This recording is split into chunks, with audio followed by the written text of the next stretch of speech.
The repair bay always sounded like it was thinking. Low hums, soft clicks, the occasional irritated hiss from a tool that believed it deserved better treatment. Pell had grown used to all of it. He preferred it that way. Machines made sense. They broke for reasons. They could be persuaded, coaxed, or occasionally threatened back into working order. People were less cooperative. He adjusted the stabilizer ring of a half-disassembled cargo drone and squinted at it. "You're pretending to be complicated," he muttered. "I respect the effort, but I'm not buying it." The drone did not respond, which Pell took as a sign of guilt. The station beyond his bay moved with its usual restless energy. Ships docking, traders arguing, someone shouting about misplaced cargo that was almost certainly exactly where they had left it. None of it reached him in any meaningful way. He liked being slightly forgotten. Forgotten people didn't get assigned dangerous jobs. He was reaching for a calibration probe when he noticed it. The absence of noise. Not silence exactly. The bay never truly went silent. But something had shifted, like a piece of the station's rhythm had stepped out of place. Pell glanced toward the entrance. A small figure stood there. At first he assumed it was a child from one of the transient families that drifted through the station. But that thought lasted only a second. She stood too still, too composed. And then there were the ears, long, elegant, tapering slightly upward, framing a face that might have been human if not for the faint, almost luminous quality of her skin. Pell straightened slowly, wiping his hands on a cloth that had long ago given up on being clean. Hi," he said, because it felt like the sort of thing one should say when confronted with a mysterious silent child in a repair bay. She didn't answer. Instead, she stepped forward, her movements quiet and deliberate, and held something out to him. It was small, intricate, and clearly broken. Pell took it carefully, turning it over in his hands. "Well," he said after a moment, "you've come to the right place if your goal was to find someone who fixes things and also talks too much while doing it." No reaction. "Good," he added. "That means I can maintain my reputation." The object was strange, not just alien. Pell had seen plenty of alien tech, but constructed in a way that made his brain itch. It wasn't arranged according to any logical sequence he recognized. Components seemed to overlap in ways that shouldn't physically fit, like the thing had been designed by someone who considered geometry a polite suggestion. He frowned, intrigued despite himself. "You know," he said, glancing up at her, "usually when people bring me something like this, they at least attempt to explain what it does, or what it used to do, or whether it's going to explode if I breathe on it." She simply watched him, her large eyes unblinking. "Right," Pell nodded. "Strong, silent type. I can work with that." He set the object on his workbench and leaned in closer, his fingers moving with practiced care. The surface responded faintly to his touch, dim lights flickering like something trying to wake from a long sleep. "Okay," he murmured, more to himself than to her. "You're not just broken. You're confused." He paused, then snorted softly. "Great. I've been assigned emotional support duties for a machine. That's new." The girl tilted her head slightly as if considering his words. Pell began to disassemble the outer casing, not forcing anything, just easing it apart. "Rule 1, he said, never bully a system you don't understand. It will win. It always wins. Usually by catching fire at the worst possible moment." A small component shifted under his fingers, responding to a gentle adjustment rather than the precise angle he would have expected. "Huh," he said. "So you don't like being told what to do either. We're going to get along just fine." He worked slowly, testing, adjusting, occasionally pausing to let the device settle, as if it needed time to accept each change. The girl had moved closer now, standing just beside the workbench, watching every motion with intense focus. "Pressure's off, by the way," Pell added. "If I break it more, I'll just fix it again." That's the beauty of low expectations. For a moment, nothing happened.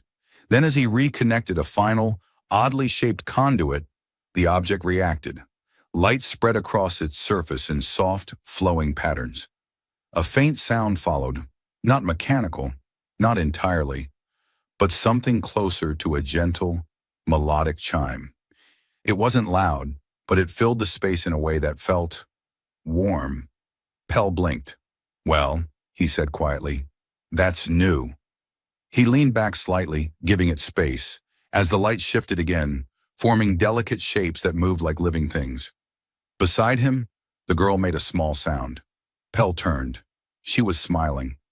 It was subtle at first, like she wasn't entirely sure how to do it anymore. But it grew slowly until it transformed her whole expression.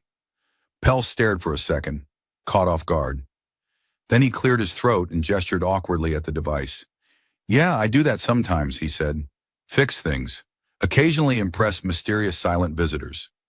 It's all part of the service." She didn't respond, but the smile remained. A moment later, she reached out, took the device carefully, and stepped back. Pell opened his mouth, about to ask something, anything, but she had already turned. She walked out of the bay as quietly as she had entered, leaving behind only the soft echo of that strange melodic sound. Pell stood there for a while, staring at the empty doorway. Then he looked down at his workbench, at the scattered tools, at the place where the device had been. "Huh," he muttered. He picked up his cloth again, wiping his hands slowly. "Well," he added after a moment, "at least that one didn't explode." He paused, considering. Yet. The repair bay did not usually feel haunted. Pell decided sometime around the third hour of staring at the same diagnostic screen that it definitely did now. Not in a dramatic way. Nothing floated. Nothing whispered his name in ancient languages. But there was a lingering sense that something had passed through his space and left a trace behind, like static clinging to the air. He tapped the screen. The cargo drone he had been working on blinked a warning symbol at him with what he interpreted as passive-aggressive intent. "Yes, I see that," Pell muttered. "You're very upset about your alignment. We've all had difficult days." He adjusted the stabilizer again, then stopped halfway through the motion. The tool in his hand, an ordinary calibration probe, flickered. Not malfunctioned, flickered, like a reflection that wasn't entirely sure it belonged to the object. Pell slowly turned it over. "No," he said quietly, "we are not doing that today." He set the probe down very carefully, as if it might take offense if handled incorrectly. The moment his fingers left it, the faint distortion vanished. Pell stared at it for a long second. "Right," he said finally. "Either I'm tired or I've accidentally fixed something that disagrees with reality." He glanced toward the entrance of the bay, half expecting to see the small girl standing there again. Empty. "Good," he added, "because that would have been unsettlingly convenient." He went back to work, but the feeling didn't leave. It lingered in small, almost unnoticeable ways. Tools seemed slightly lighter in his hands. Interfaces responded a fraction faster than they should. At one point, a diagnostic routine completed before he had actually started it. Pell leaned back in his chair, staring at the screen. "Okay," he said. "Now I'm offended." He tapped the console again, slower this time, watching carefully. The system reacted instantly, as if it had anticipated his input. "That's cheating," Pell informed it. "You don't get to be faster than me in my own workspace." The console did not apologize. He rubbed his face, then let out a short laugh. "Great. I've finally reached the stage where I argue with equipment, and it argues back by being efficient." Still, something about it felt familiar. Not the behavior, the feeling. Like the device from yesterday had left behind a pattern his tools were now quietly imitating. Pell frowned, thinking. "That's not how machines work," he said. The station lights flickered once overhead. He looked up immediately. "Oh, don't start." A moment passed. Nothing else happened. "Good," Pell added. "We're all behaving normally again. I like normal." He stood, stretching slightly, and walked toward a small storage rack near the back of the bay. As he reached for a replacement component, his hand paused midair. For a brief second, he wasn't entirely sure which part he needed. Then, without thinking, his fingers moved, selecting a piece he hadn't consciously chosen. He blinked, looking down at it. "I did not plan that," he said. He carried it back to the workbench anyway, installing it with automatic precision. The drone's warning symbol vanished instantly, replaced by a clean, stable readout. Pell stared at it, then at his hands, then back at the drone. Well, he said slowly, either I'm getting better or something else is. The bay remained quiet, offering no clarification. He leaned against the workbench, arms crossed, considering. This is fine, he decided after a moment. Everything is fine. I fixed a strange alien toy, and now my tools are acting like they've attended a motivational seminar. Perfectly normal sequence of events. He nodded once, as if convincing himself, then paused. Unless, he added, that thing wasn't just a toy.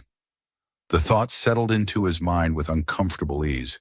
He replayed the memory, the way the device had responded, not like a machine being repaired, but like something waking up.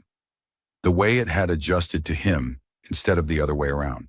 And the girl, the way she had watched, silent and focused, as if she had known exactly what would happen. Pell exhaled slowly. Okay, he said, new theory. That was not a toy. He glanced at the doorway again, still empty. Which raises a follow-up question, he continued. If that wasn't a toy, what exactly did I just fix? The station answered with distant noise, voices, engines, the usual chaotic rhythm of life continuing as if nothing had changed. But inside the repair bay, something had. Pell could feel it now, faint but undeniable, like the space itself had shifted slightly to accommodate something new. He picked up the calibration probe again, turning it over in his fingers. No flicker this time. Good id, he said. Stay normal. I need at least one of us to remain predictable. He set it down and looked around his bay, his small, controlled corner of the universe. For the first time since he had started working here, it didn't feel entirely under his control. Pell let out a quiet breath, then straightened. Well, he said, reaching for his tools again, if the universe is going to get strange, the least it can do is give me advance notice next time. He paused, then added under his breath, preferably in writing. The station alarms did not panic. They were designed not to. They did not scream or blare wildly. Instead, they shifted tone, subtle at first, a low harmonic vibration that threaded through the walls, through the floor, through the bones of the station itself. It was the kind of sound that made people stop mid-step without knowing why. Pell noticed it when his wrench slipped, not dramatically, just enough to tap the edge of the panel with a metallic tick. He frowned. That's new, he said, glancing upward. We don't usually do ominous background music unless something expensive is about to happen. The lights dimmed slightly, then stabilized. Across the bay, a cargo handler froze mid-motion, then slowly backed away from whatever it had been doing, as if it had suddenly remembered an important appointment elsewhere. Pell set his wrench down. Okay, he muttered. That's less comforting. The station intercom crackled to life, then went silent. He waited. Nothing. Excellent, Pell said. Clear communication.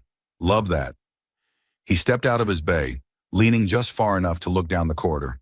People were moving faster now, not running, but close enough to it that the difference felt like a technicality.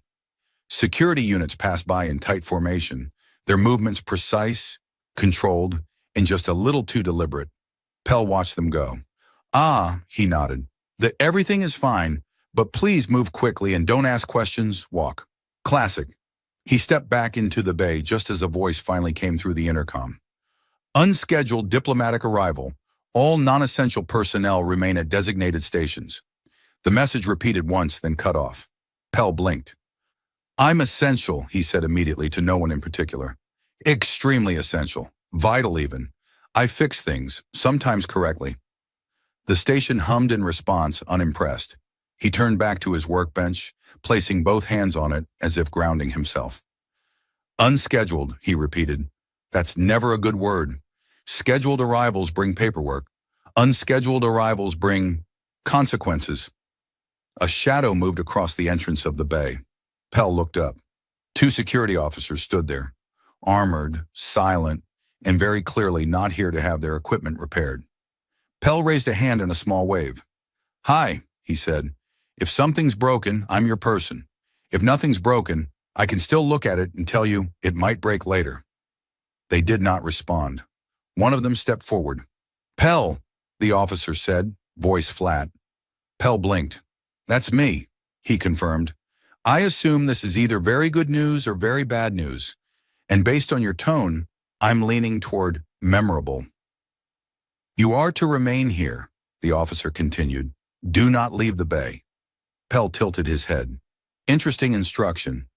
Usually when someone says don't leave, it's because something outside is dangerous, which raises a follow-up question. Remain here, the officer repeated. Right, Pell nodded quickly. Staying. Definitely staying. Big fan of staying. The officers positioned themselves just outside the bay, standing like statues that had taken a personal interest in him. Pell watched them for a moment. This is new, he said quietly. The air shifted again. This time it was not subtle. The low hum of the station seemed to draw inward, as if something vast had entered its space and everything else was adjusting to accommodate it. Pell felt it in his chest, a pressure, not painful, but undeniable. He swallowed. Okay, he whispered. That's significantly less normal. Footsteps echoed down the corridor, not hurried, not heavy, measured, each one precise, deliberate, carrying a weight that had nothing to do with mass. The security officer straightened. Pell, who had been leaning casually against his workbench, immediately stopped leaning. Posture, he muttered, standing upright. Very important in situations where you might accidentally offend someone who controls large fleets. The footsteps grew closer, and then she appeared. Queen Vreth did not enter the bay like a person walking into a room. She entered like the room had always belonged to her and had only just remembered. She was tall, composed, her presence impossibly still in a space filled with motion. Her features were almost human, but not quite. Too precise, too intentional, and her ears, long and elegant, marked her unmistakably as something beyond it. Her gaze settled on Pell. He felt it immediately. Not hostile, not kind. Evaluating. Pell cleared his throat. Hello, he said, because apparently that was still his strategy for dealing with incomprehensible situations. Welcome to this, he gestured vaguely around the bay. Slightly disorganized but emotionally supportive repair environment. Silence. The Queen stepped forward. The air seemed to follow her. Pell resisted the very strong urge to step back. Barely. You repaired it, she said. Her voice was calm, controlled, and carried an undercurrent that made it clear she was not accustomed to repeating herself. Pell blinked.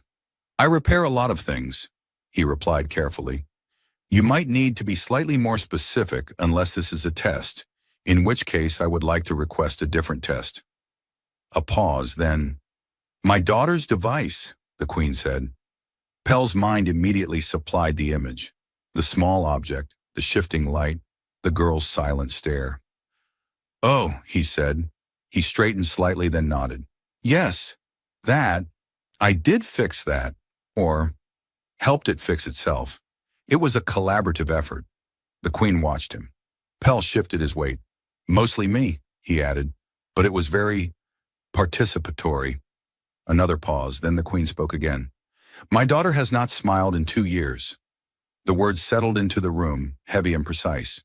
Pell opened his mouth, closed it. For once, he had no immediate response. The Queen took another step closer. She smiled, she said. Last night. Pell exhaled slowly. That's good, he said, quieter now. That's really good. The Queen studied him for a long moment. Then, to Pell's complete and utter confusion, she sat down, right there, on the edge of his workbench. Pell stared. I did not expect that, he admitted. The Queen did not react. Instead, she looked directly at him and asked, How did you do it? Pell blinked, then blinked again. That, he said carefully, is a surprisingly difficult question to answer without sounding like I have no idea what I'm doing. The Queen waited. Pell rubbed the back of his neck. I didn't force it, he said slowly. I mean, I tried at first, but it didn't respond to that. So I just adjusted. Let it be what it was instead of what I thought it should be. He glanced at her. I listened, he added with a small, uncertain shrug, which is not usually listed in standard repair manuals, but it probably should be. Silence filled the space again. Pell shifted slightly. Also, he added, unable to stop himself, I talked to it. A lot. Which may or may not have helped, but it definitely made me feel like I was contributing. The Queen's gaze did not waver, and for a brief moment, just a fraction, something in her expression changed. The silence did not break immediately. It stretched, settled, and seemed to examine Pell from every angle at once, as if even the air wanted to hear what he would say next before deciding how to behave. Pell resisted the urge to fill it. He failed. So, he said, clearing his throat, just to confirm, I'm not in trouble, right? Because this feels like the part of the conversation where someone usually says, you have committed an offense against the sovereignty, and then things escalate very quickly. The Queen did not answer the question. Instead, she reached toward the workbench, her fingers brushing lightly against one of Pell's tools. The tool responded, not physically but subtly, its surface emitting a faint ripple of light, as if acknowledging her presence. Pell noticed immediately. Okay, he said under his breath, that is definitely new.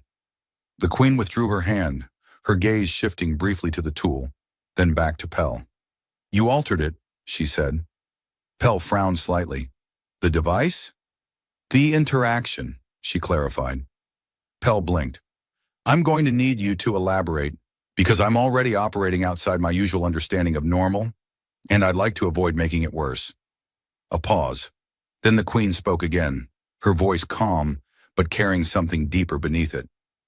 The device is not mechanical in the way you perceive. It responds to intent, to pattern, to presence. Pell stared at her.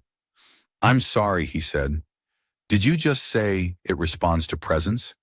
Yes. He looked down at his hands, turning them over slowly. I knew I should have read more manual, he muttered. The Queen continued, unbothered by his confusion. It is designed to bond with its user, to reflect emotional state, to stabilize cognitive patterns. Pell's eyes widened slightly. So I didn't fix a toy, he said. I accidentally performed emotional recalibration on an advanced alien system. Yes. He let out a slow breath. That feels like something I should have been warned about. The Queen watched him carefully. You approached it without force, she said. Without expectation. You adapted. Pell shrugged faintly. That's usually what happens when I don't understand something. I stop pretending that I do. A faint flicker crossed her expression again. Not quite amusement, but close enough that Pell noticed. Well, he added, gesturing lightly, that and the fact that forcing things tends to result in explosions, which I try to avoid. Mostly because I work here. The Queen's gaze shifted briefly around the bay. The scattered tools, the worn surfaces, the quiet disorder of a place built for function rather than appearance. You exist in limitation, she said. Pell nodded. Oh, absolutely. I'm extremely limited. It's one of my defining traits. And yet, she continued, you were effective. Pell considered that, then smiled slightly. Low expectations, he said. Very powerful. No one suspects you of anything. Another pause. The tension in the room had changed. It was still there, still present, but no longer sharp. It had softened, just enough that breathing felt easier. Pell shifted his weight, glancing briefly toward the entrance where the guard still stood, unmoving. I have to ask, he said, lowering his voice slightly.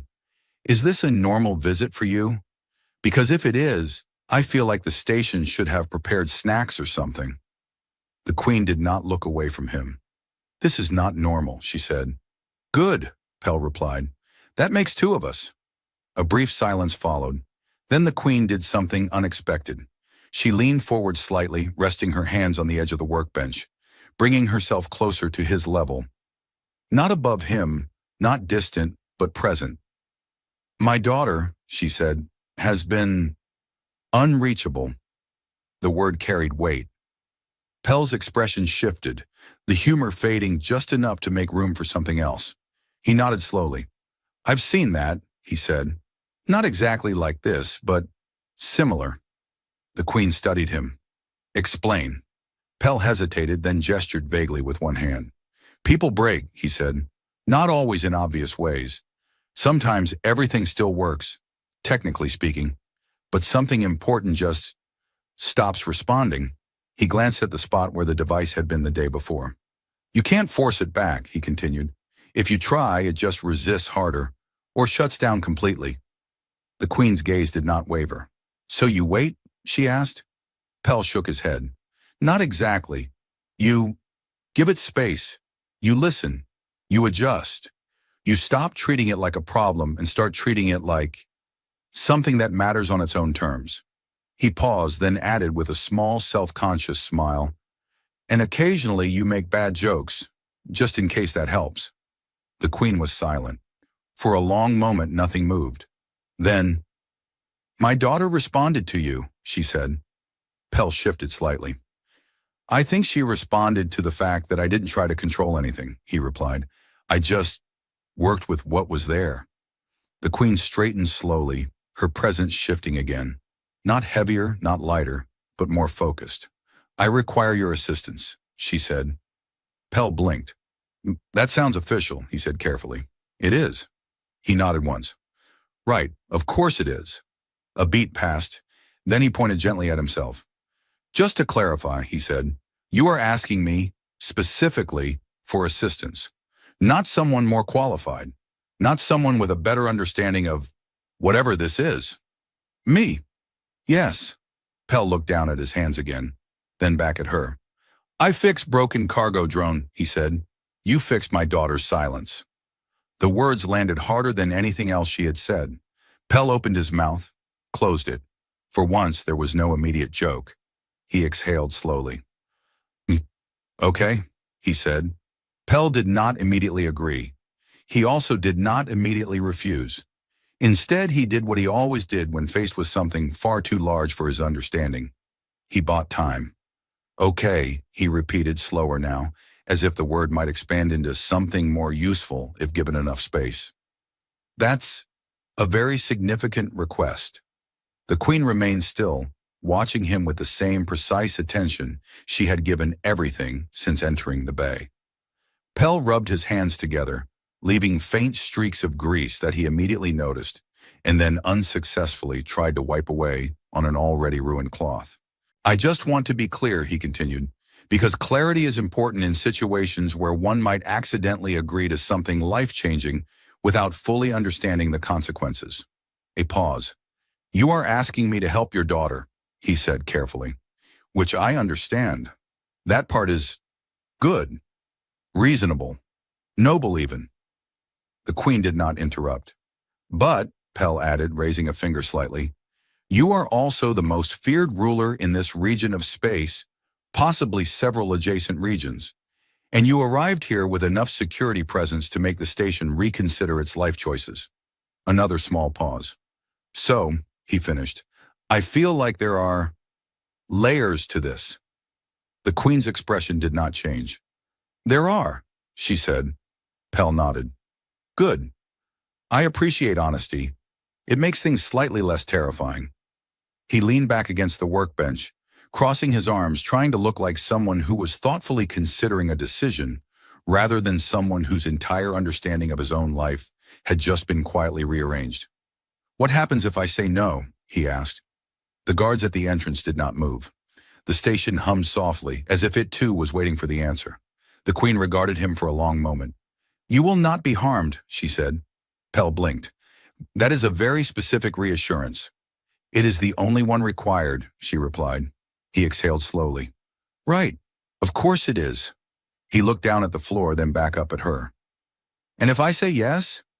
You will come with me, she said. You will attempt to do what you have already done once. Pell tilted his head. Attempt, he repeated. That's a good word. I like that word. It implies room for failure without immediate consequences. A pause. There are no immediate consequences, the Queen said. Pell stared at her. I'm going to choose to interpret that optimistically, he said. Silence settled again, but it felt different now. Not heavy, not pressing, but balanced. As if something had shifted into alignment without anyone quite noticing when. Pell pushed himself off the workbench and began pacing slowly, his hands moving as he thought. I didn't do anything special, he said. I need you to understand that. I didn't use advanced techniques or Whatever it is your people usually use for this kind of thing.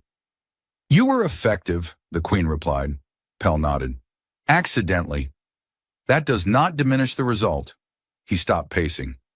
It does make it harder to repeat, he said. The Queen's gaze remained steady. Then you will adapt again. Pell let out a small breath, something between a laugh and a sigh. You say that like it's simple. It is not simple, she said. It is necessary. That landed. Pell looked away for a moment, his eyes drifting across the familiar chaos of his repair bay. The scattered tools, the half-finished projects, the quiet, predictable mess that had defined his world for as long as he could remember. This place, he said quietly, makes sense to me. The Queen did not respond. I know what things are here, he continued. Even when they're broken, I understand how they're supposed to work. There's a logic to it. He picked up a small tool, turning it in his hand. Out there, he added, glancing toward her. I don't have that. A brief silence followed. Then, you did not have it here, the Queen said, with the device. Pell paused. That's true, he admitted.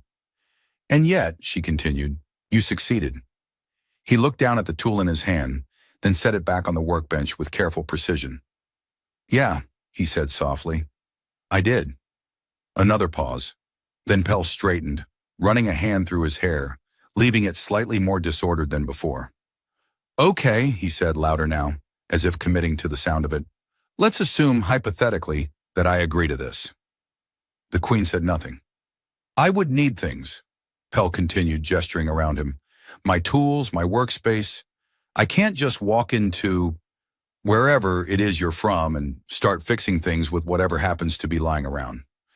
That's how people lose important components. You will have what you require, she said. Pell nodded once. Good, because I am very particular about my tools.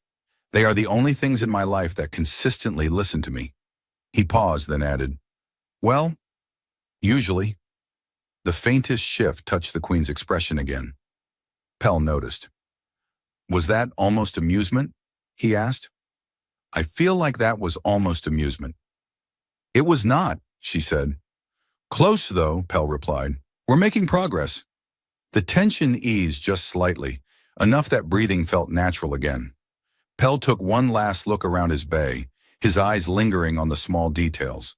The marks on the workbench, the way the light caught on the edges of worn metal, the quiet, familiar presence of a place that had never asked anything of him beyond what he could give. Then he looked back at the Queen. Okay, he said. The word felt different this time. Not uncertain, not hesitant. Resolved. I'll help, he said. The guards did not move. The station did not react. But something shifted anyway. The Queen inclined her head slightly. Not a bow, not quite, but an acknowledgement. It will be arranged, she said. Pell nodded, then immediately raised a hand. One condition, he added. The Queen waited. Pell hesitated for half a second, then said, if I'm going to be taken across the galaxy to fix something I don't fully understand, I would like at least one decent meal. A pause. And maybe a chair, he added. A comfortable one. I do my best work sitting down. The Queen regarded him for a long moment. Then, you will have both, she said. Pell exhaled, a small smile forming despite everything. Great, he said. Then this is officially the strangest job I've ever accepted. The ship did not arrive with noise. It arrived by removing it. One moment the station thrummed with its usual layered chaos. Engines, voices, distant impacts of docking clamps. And the next, all of it seemed to fold inward, as if something immense had quietly taken hold of the surrounding space and told it to be still.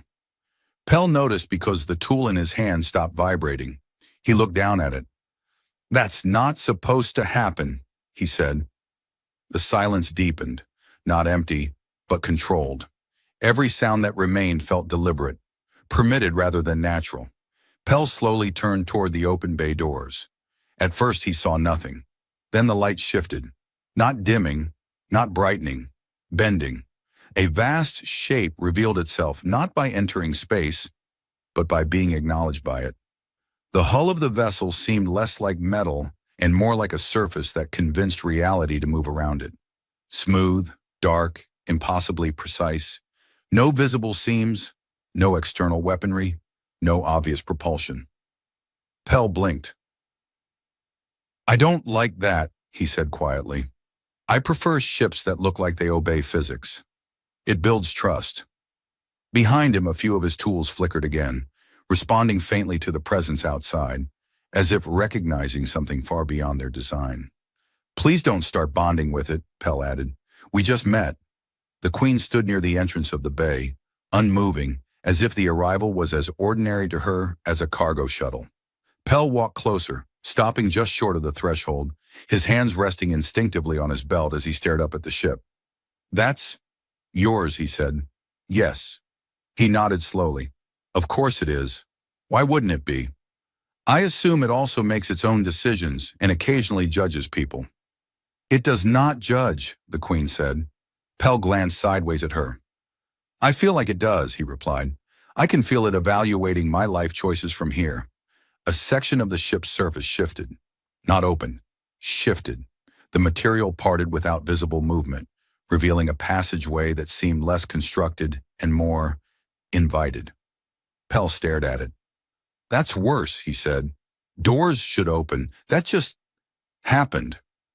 The guards moved first, stepping forward with precise coordination. The Queen followed without hesitation.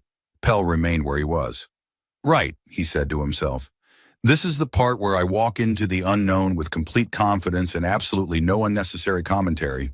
He took a step, paused. "Just to confirm," he added, looking back at his bay, "if I don't come back, someone should at least finish that drone." No one answered. Pell nodded once. "Good. Glad we're all on the same page." He stepped into the passage. The moment he crossed the threshold, the sensation changed. Not the temperature, not the gravity, something subtler. The air felt aware. Pell stopped mid-step, looking around. "Okay," he whispered. "That's definitely not standard." The interior of the ship did not resemble any structure he had ever seen. There were no visible panels, no seams, no obvious sources of light. Everything flowed. Curved surfaces meeting without edges, faint patterns shifting beneath the material as if the ship itself was quietly thinking. Pell reached out, then stopped just short of touching the wall.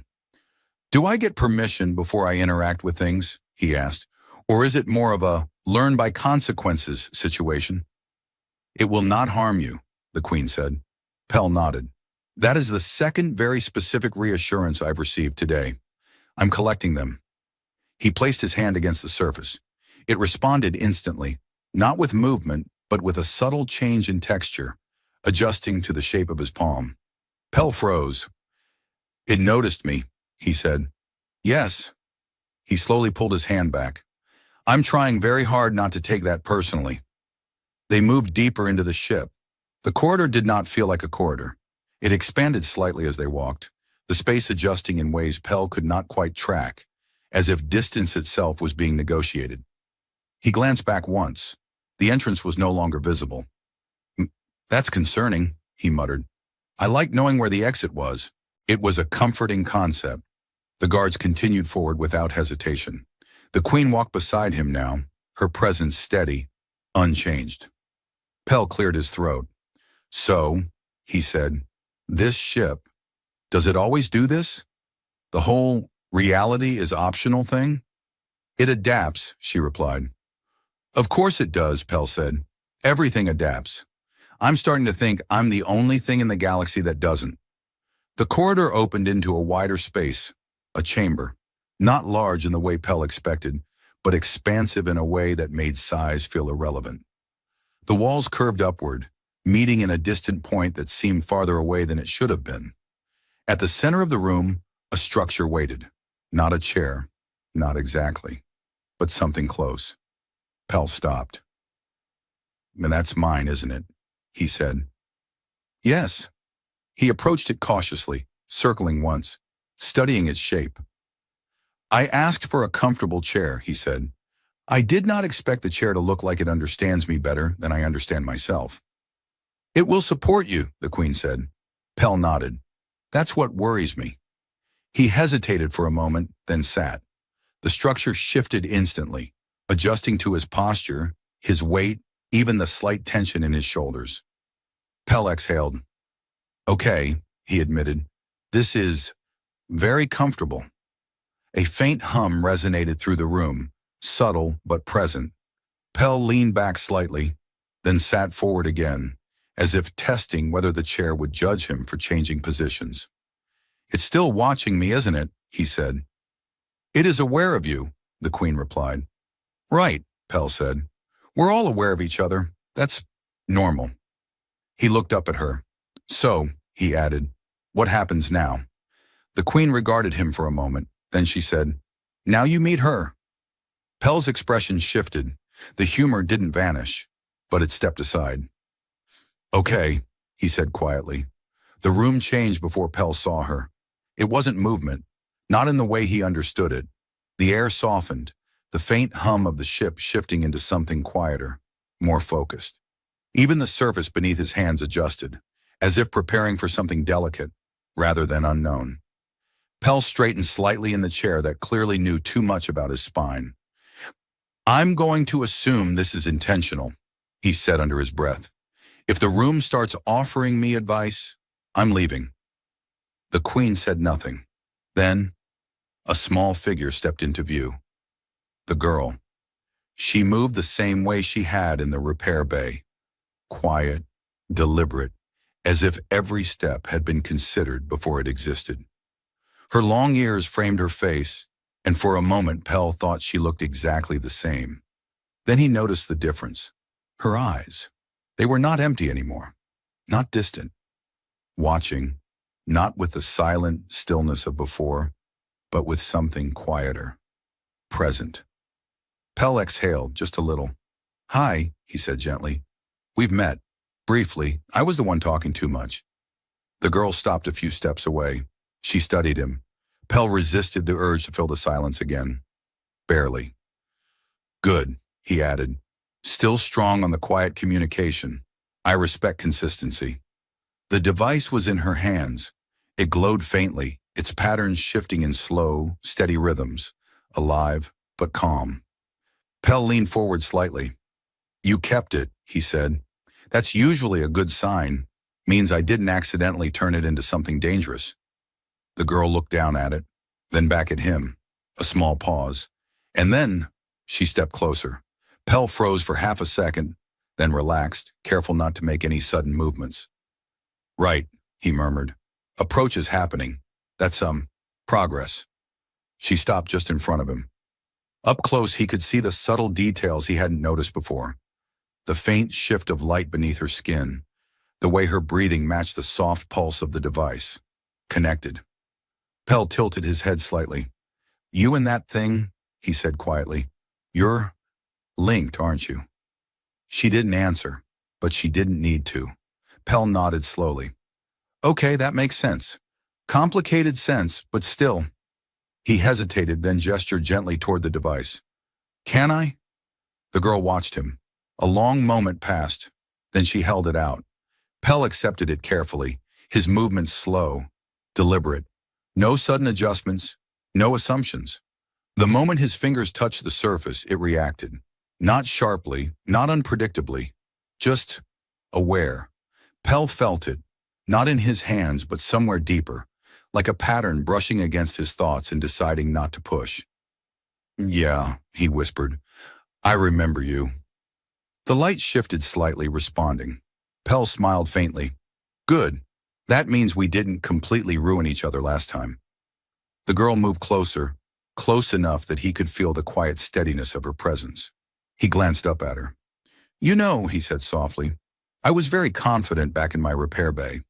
I had tools, familiar walls, a strong sense of, this is probably fine. He gestured lightly around them. I am significantly less confident now. For a brief moment, her expression changed, not fully, but enough. A small, almost invisible curve at the edge of her lips. Pell noticed immediately. There it is, he said quietly. I was hoping that wasn't a one-time event. He looked back down at the device. Okay, he continued, more focused now. Last time, I didn't fix you by fixing you. I just listened. He adjusted his grip slightly, letting the device settle in his hands rather than trying to control it. The light shifted again, slower this time, smoother. Pell exhaled. Yeah, that's better. He glanced at the girl. You don't need it to be perfect, he said. You just need it to not fight you. She watched him, her gaze steady. Pell returned his attention to the device. And it's not broken, he added. Not really, just overwhelmed. The word hung there. The room seemed to lean into it. Pell nodded slightly. Yeah, he murmured. I get that. He loosened his grip further, allowing the connection to exist without forcing it. The device responded. The light expanded, soft and even, flowing outward instead of flickering inward. The girl inhaled sharply. Pell looked up. Her eyes widened slightly. Not in fear, but in recognition. The connection stabilized. Not because Pell had controlled it, because he had stopped trying to. He smiled, small and genuine. There you go, he said. The girl looked at him. And this time, she smiled, not hesitant, not uncertain. Clear, present, real. Pell let out a quiet breath, leaning back slightly in the chair that immediately adjusted, as if proud of him. Okay, he said. That's definitely better. The room changed again, not dramatically, but enough. The tension that had lingered, subtle but constant, finally eased. Behind him, the queen stepped forward. Pell glanced at her. For the first time, her expression was not unreadable. It wasn't a smile, but it was close enough that Pell decided not to comment on it, out loud. That worked, he said instead, because it felt safer. It did, she replied. Pell nodded. Good, because I had absolutely no backup plan. He carefully handed the device back to the girl. She took it, holding it close. Not tightly, not fearfully, just naturally. Pell watched her for a moment, then looked back at the queen. So, he said, what happens now? The queen regarded him. You have fulfilled your purpose, she said. Pell considered that. That sounds final, he said. It is complete, she clarified. He nodded slowly. Right. Complete is good. I like complete. A pause, then. You may return, she said. Pell blinked. Just like that? He asked. No ceremony? No dramatic farewell? I feel like there should be at least a speech. There is no need, the queen replied. Pell nodded once. Efficient. I respect that. He stood from the chair, which reluctantly adjusted back into stillness. For a moment he hesitated. Then he looked at the girl. She met his gaze. Pell gave a small nod. Take care of it, he said. And yourself. She didn't speak, but she didn't need to. The smile remained. Pell turned back to the queen. And you, he added, might want to sit in a repair bay more often. It seems to help. The faintest shift touched her expression again. I will consider it, she said. Pell grinned. That's all I can ask. The corridor reformed behind him, the ship quietly guiding him back without visible direction. As he walked, he glanced once at the walls. You're still watching me, aren't you? He said. The surface shifted faintly in response. Pell nodded. Yeah, thought so.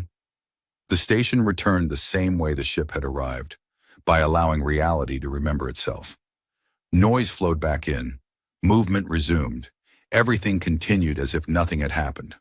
Pell stood at the entrance of his repair bay. Same tools, same mess, same quiet hum. He stepped inside slowly, looking around. Okay, he said. He picked up his calibration probe. It did not flicker. He smiled slightly.